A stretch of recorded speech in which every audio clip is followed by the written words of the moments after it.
To carve a turkey, start by placing it on a cutting board with a well around the edge to collect any juices that drip out. Be sure that the turkey has rested at room temperature for about 30 minutes after roasting. Begin carving the turkey by removing the drumsticks. Cut through the skin above the drumstick, but don't cut through the joint.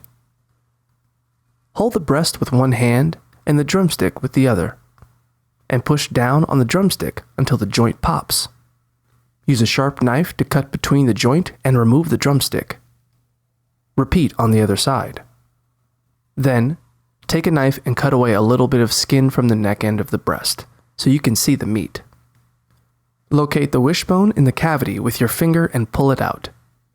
Begin removing the breast meat by cutting straight along the length of the breastbone. Remove each side of the breast by carving along the rib cage with a sharp knife. Remove the wings by cutting through the joints with a sharp knife. Slice the breast and place them on a platter to serve. Remove the thighs from the drumsticks by cutting through the joints. Then, debone the thighs by slicing around the thigh bone. Slice the thigh meat and place on the platter for people who enjoy dark meat. Add your wings and drumsticks to the platter and serve.